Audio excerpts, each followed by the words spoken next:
Hola, esto es Eco de Relatos. Hoy leeremos El Silmarillion de J.R.R. Tolkien. Valakenta, historia de los Valar y los Maiar según el saber de los Eldar.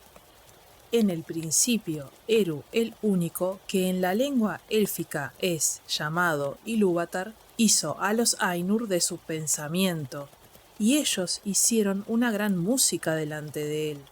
En esta música empezó el mundo, porque Ilúvatar hizo visible el canto de los Ainur, y ellos lo contemplaron como una luz en la oscuridad.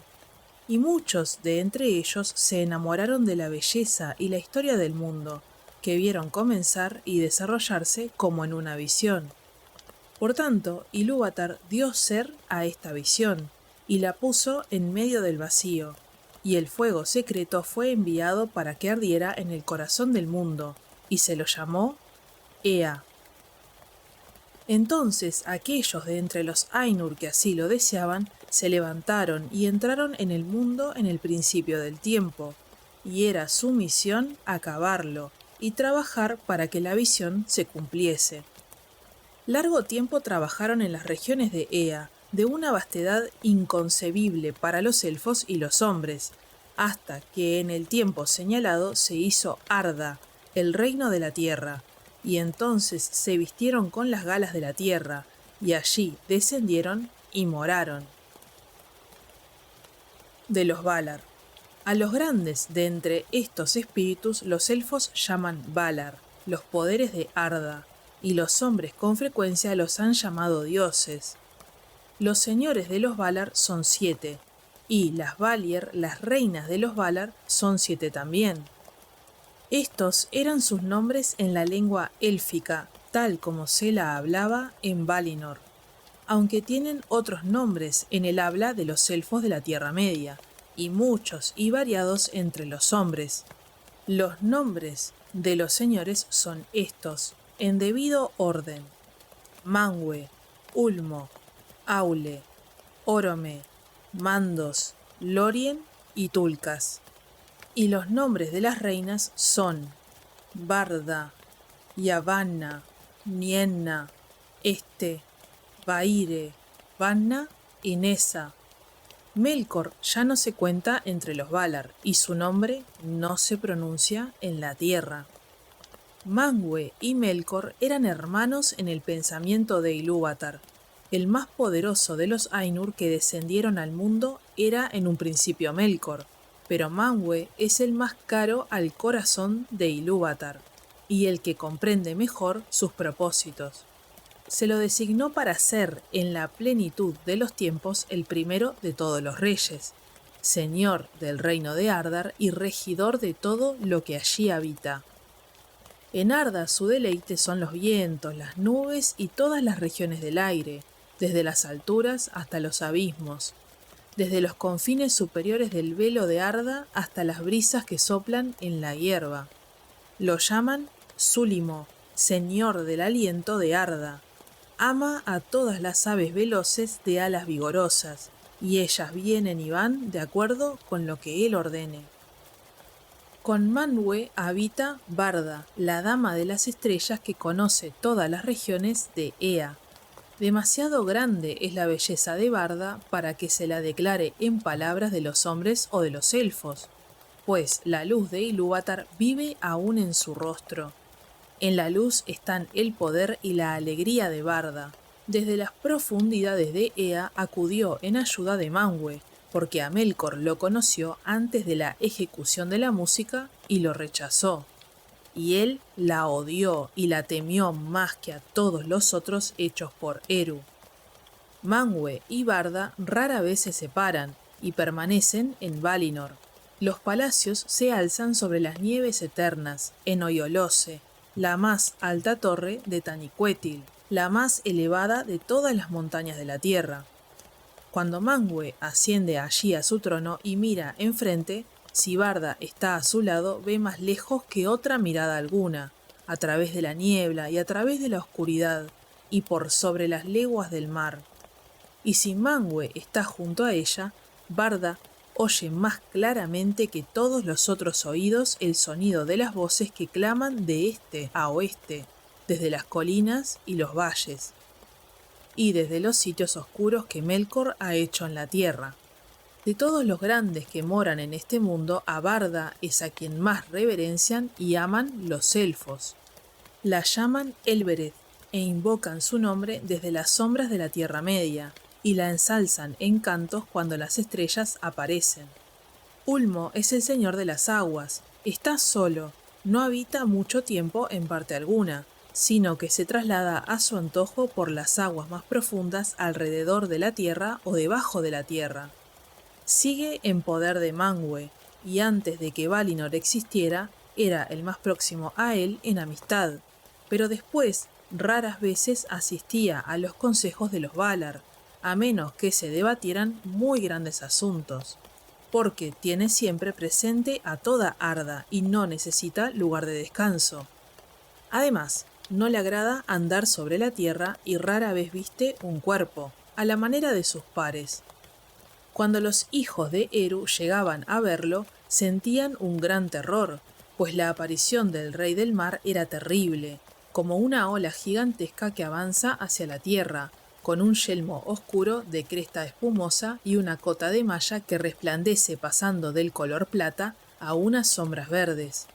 Altas son las trompetas de Manwë, pero la voz de Ulmo es profunda como los abismos del océano que solo él ha visto. No obstante, Ulmo ama tanto a los elfos como a los hombres y nunca los abandona, ni aun cuando soportan la ira de los Valar. A veces llega invisible a las costas de la Tierra Media o sube tierra adentro por los brazos del mar, y allí hace música con los grandes cuernos, los Ulumuri, de conchas blancas labradas, y aquellos a quienes llega esa música la escuchan desde entonces y para siempre en el corazón, y la nostalgia del mar ya nunca los abandona. Pero Ulmo habla sobre todo a los que moran en la Tierra Media con voces que se oyen solo como música del agua, porque todos los mares, los ríos y las fuentes le están sometidos, de modo que los elfos dicen que el espíritu de Ulmo corre por todas las venas del mundo. Así le llegan a Ulmo las nuevas, aún en las profundidades abismales, de todas las necesidades y los dolores de Arda, que de otro modo permanecerían ocultos para Manwë. Poco menos poder que Ulmo tiene Aule. Domina todas las sustancias de que Arda está hecha. En un principio trabajó mucho en compañía de Manwë y Ulmo, y fue él quien dio forma a las tierras. Es herrero y maestro de todos los oficios, y se deleita en los trabajos que requieren habilidad, aun los muy pequeños, tanto como en las poderosas construcciones de antaño. Suyas son las gemas que yacen profundas en la tierra, y el oro que luce en la mano, y también los muros de las montañas y las cuencas del mar. Los Noldor fueron quienes más aprendieron de Aule, quien fue siempre amigo de ellos. Melkor estaba celoso, pues Aule era el que más se le parecía en pensamiento y poderes, y hubo entre los dos una prolongada lucha en la que Melkor siempre estropeaba o deshacía las obras de Aule, y Aule se cansaba de reparar los tumultos y los desórdenes provocados por Melkor. Ambos también deseaban hacer cosas propias que fueran nuevas y que los otros no hubieran pensado, y se complacían en las alabanzas de los demás. Pero Aule fue siempre leal y sometía todo lo que hacía a la voluntad de Eru, y no envidiaba la obra de los otros, sino que buscaba y daba consejo, mientras Melkor se consumía en envidias y en odios, hasta que por último nada pudo hacer, salvo mofarse del pensamiento de los demás y destruir todas sus obras si le era posible. La esposa de Aule es Yavanna, la dadora de frutos. Es amante de todas las cosas que crecen en la tierra, y conserva en la mente todas las innumerables formas, desde los árboles como torres en los bosques antiguos, hasta el musgo de las piedras o las criaturas pequeñas y secretas del moho. Entre las reinas de los Valar, Yavanna Es la más venerable después de Barda. En forma de mujer es alta y viste de verde, pero a veces asume otras formas. Hay quienes la han visto erguida como un árbol bajo el cielo, coronada por el sol, y de todas las ramas se derramaba un rocío dorado sobre la tierra estéril que de pronto verdeaba con el trigo. Pero las raíces del árbol llegaban a las aguas de Ulmo, y los vientos de Manwë hablaban en sus hojas. En la lengua Eldarin la llaman Kementari, reina de la tierra. Los Feanturi, los amos de los espíritus, son hermanos y con mucha frecuencia responden a los nombres de Mandos y Lorien. Sin embargo, estos son los nombres de los sitios en que habitan, y ellos, en verdad, se llaman Namo e Irmo. Namo, el mayor, habita en Mandos, en el oeste de Valinor. Es el guardián de las casas de los muertos y convoca a los espíritus de quienes tuvieron una muerte violenta. No olvida nada y conoce todas las cosas que serán, excepto aquellas que aún dependen de la libertad de Ilúvatar. Es el juez de los Valar, pero condena y enjuicia solo por orden de Manwë. Vaire, la tejedora, es su esposa, que teje todas las cosas que han sido alguna vez en el tiempo en tramas de historias, y las estancias de Mandos, más amplias a medida que transcurren las edades, se adornan con ellas. Irmo, el menor, es el patrono de las visiones y los sueños. Los jardines de Irmo se encuentran en Lorien, en la tierra de los Valar, y es el más hermoso de todos los lugares del mundo, habitado por muchos espíritus. La gentil, curadora de las heridas y las fatigas, es su esposa. Gris es su vestido y reposo es su don. No camina durante el día, pero duerme en una isla en el lago de Lorelin, sombreado de árboles. Las fuentes de Irmo y calman la sed de todos los que moran en Valinor, y a menudo los mismos Valar acuden a Lorien y encuentran allí reposo y alivio de la carga de Arda. Más poderosa que es Nienna, hermana de los Feanturi. Vive sola.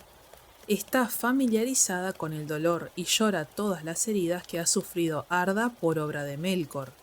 Tan grande era su pena mientras la música se desplegaba que su canto se convirtió en lamento mucho antes del fin, y los sonidos de duelo se confundieron con los temas del mundo antes que empezase. Pero ella no llora por sí misma, y quienes la escuchan aprenden a tener piedad y firmeza en la esperanza. Los palacios de Nienna se alzan al oeste del oeste en los límites del mundo, y ella rara vez viene a la ciudad de Valimar, donde todo es regocijo. Visita sobre todo los palacios de Mandos, que están cerca de los suyos, y todos los que la esperan en Mandos claman por ella, pues fortalece los espíritus y convierte el dolor en sabiduría. Las ventanas de su casa miran hacia afuera desde los muros del mundo.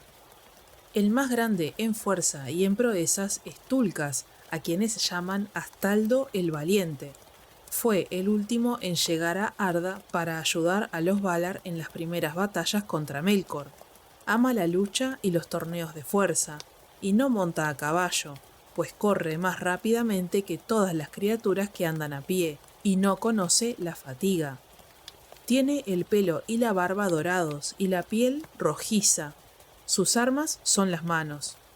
Poco caso hace del pasado o del futuro, y no es buen consejero, pero sí un amigo intrépido. Su esposa es Nessa, hermana de Orome, y también ella es ágil y ligera de pies. Ama a los ciervos, y ellos van detrás de su séquito toda vez que ella se interna en las tierras salvajes, pero los vence en la carrera, veloz como una flecha con el viento en los cabellos. La danza la deleita, y danza en Valinor en los prados siempre verdes. Orome es un poderoso señor, aunque no tan fuerte como Tulkas. Es más terrible en cólera, mientras que Tulkas ríe siempre, en el juego como en la guerra, y llegó a reírse en la cara de Melkor en las batallas de antes que los elfos nacieran. Orome amaba la Tierra Media, la dejó de mala gana y fue el último en llegar a Valinor. y en otro tiempo volvía a menudo al este por las montañas y regresaba con su ejército a las colinas y llanuras. Es cazador de monstruos y de bestias feroces, y encuentra deleite en los caballos y los perros, y ama a todos los árboles, por lo que recibe el nombre de Aldaron, y los Sindar lo llamaron Tauron. Nahar es el nombre de su caballo, blanco al sol y de plata refulgente por la noche. El gran cuerno que lleva consigo se llama Balaroma, y el sonido de este cuerno es como el ascenso del sol envuelto en una luz escarlata o el rayo que atraviesa las nubes. Por sobre todos los cuernos de su ejército se oyó a Balaroma en los bosques que Yavanna hizo crecer en Valinor, pues allí preparaba Orome a gente y a bestias para perseguir a las criaturas malignas de Melkor. La esposa de Orome es Vanna, la siempre joven, hermana menor de Yavanna. Las flores brotan cuando ella pasa, y se abren cuando ella las mira, y todos los pájaros cantan cuando ella se acerca. Estos son los nombres de los Valar y las Valier, y aquí se cuenta brevemente qué aspecto tenían, tal como los Eldar los contemplaron en Aman. Pero aunque las formas en que se manifestaron a los hijos de Ilúvatar parecieran hermosas y nobles, no eran sino un velo que ocultaba su hermosura y su poder. Y si poco se dice aquí de todo lo que una vez supieron los Eldar, no es nada en comparación con lo que ellos son en verdad, pues se remontan a regiones y edades que nuestro pensamiento no alcanza. Entre ellos, 9 eran los más poderosos y venerables, pero uno fue eliminado y quedaron 8, los Aratar, los principales de Arda. Manwë y Barda, Ulmo y Avanna y Aule, Mandos, Nienna y Orome. Aunque Manwë es el rey y responsable de la lealtad de todos a Eru, son pares en majestad y sobrepasan sin comparación a todos los demás, Valar o Maiar o a cualquier otro enviado por Ilúvatar a Ea. De los Maiar, con los Valar vinieron otros espíritus que fueron también antes que el mundo, del mismo orden de los Valar, pero de menor jerarquía.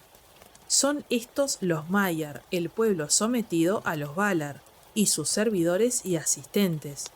El número de estos espíritus no es conocido de los elfos y pocos tienen nombre en las lenguas de los hijos de Ilúvatar, porque, aunque no ha sido así en Aman, en la Tierra Media los Maiar rara vez se han aparecido en forma visible a los elfos y los hombres. Principales entre los Maiar de Valinor cuyos nombres se recuerdan en las historias de los días antiguos son Ilmare, doncella de Barda, y Eonwë, el portador del estandarte y el heraldo de Manwë, con un poder en el manejo de las armas que nadie supera en Arda. Pero de todos los Maiar, Ose y Uinen son los más conocidos entre los hijos de Ilúvatar. Ose es el vasallo de Ulmo y amo de los mares que bañan las costas de la Tierra Media. No desciende a las profundidades, pero ama las costas y las islas, y se regocija con los vientos de Manwë, se deleitan las tormentas y se ríe en medio del rugir de las olas. Su esposa es Uinen, la señora de los mares, cuyos cabellos se esparcen por todas las aguas bajo el cielo. Ama a todas las criaturas que habitan en las corrientes salinas y todas las algas que crecen allí.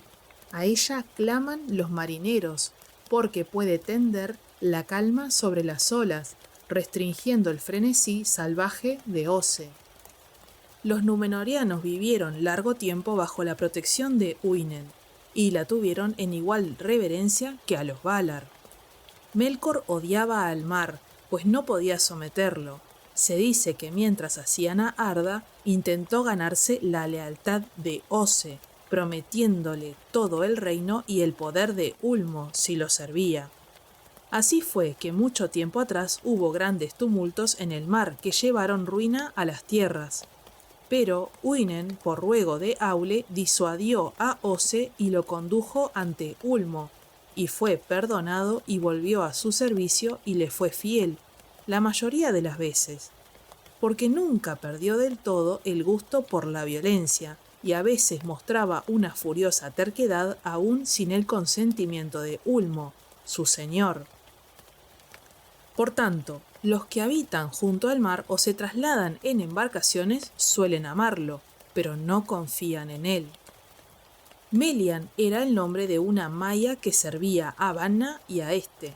Vivió largo tiempo en Lorien, donde cuidaba de los árboles que florecen en los jardines de Irmo, antes de que ella se trasladara a la Tierra Media. Los ruiseñores cantaban a su alrededor donde quiera que ella fuese. El más sabio de entre los Maiar era Olorin.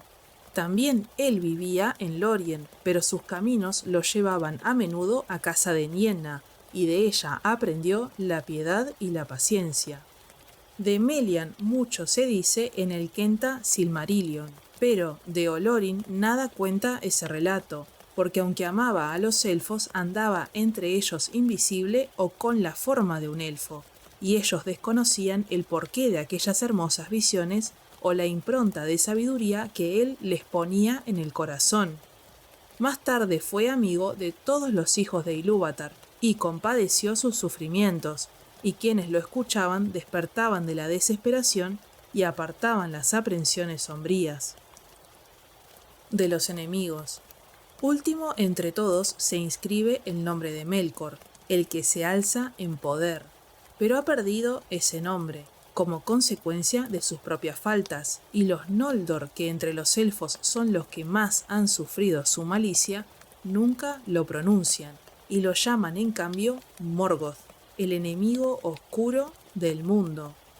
Gran poder le concedió Ilúvatar y fue coevo de Manwë.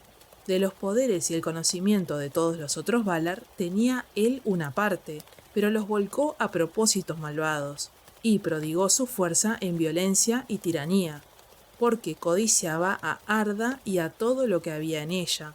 Deseaba hacerse con el reinado de Manwë y tener dominio sobre los reinos de sus pares. Desde los días de esplendor llegó por arrogancia a despreciar a todos los seres con excepción de él mismo, espíritu estéril e implacable. Cambió el conocimiento en artes sutiles, para acomodar torcidamente a su propia voluntad todo lo que deseaba, hasta convertirse en un embustero que no conocía la vergüenza. Empezó con el deseo de la luz, pero cuando no pudo tenerla solo para él, descendió por el fuego y la ira a una gran hoguera que ardía allá abajo, en la oscuridad. Y fue la oscuridad lo que él más utilizó para obrar maldades en Arda, e hizo que la gente de Arda tuviese miedo de todas las criaturas vivientes. Sin embargo, tan grande era el poder de su levantamiento que en edades olvidadas contendía con Manwë y todos los Valar, y por largos años tuvo a Arda sometida en la mayor parte de las regiones de la tierra, pero no estaba solo, porque de entre los Maiar muchos se sintieron atraídos por el esplendor de Melkor en los días de su grandeza, y permanecieron junto a él hasta el descenso a la oscuridad. Y después corrompió a otros y los atrajo con mentiras y regalos traicioneros. Terribles entre ellos eran los Valaraucar, los azotes de fuego que en la Tierra Media recibían el nombre de Balrogs, demonios de terror.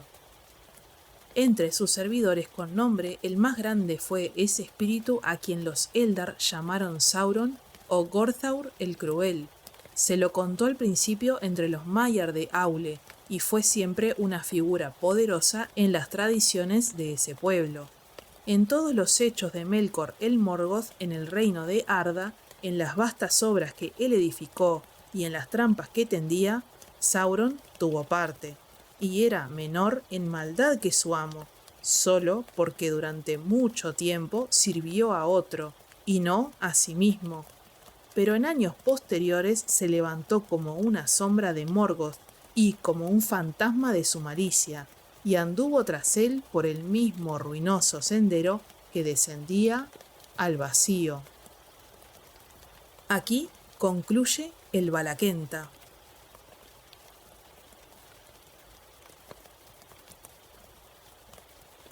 Hasta acá llegamos con el episodio de hoy. No olvides darle like, suscribirte y activar la campanita para que no te pierdas los próximos episodios. Déjame tus comentarios, opiniones o sugerencias para futuros videos. Quiero aprovechar y dar un especial agradecimiento a los miembros del canal. Si se quieren unir, lo pueden hacer por YouTube o Spotify. Así tienen los videos antes que el resto. Nos vemos en el próximo capítulo.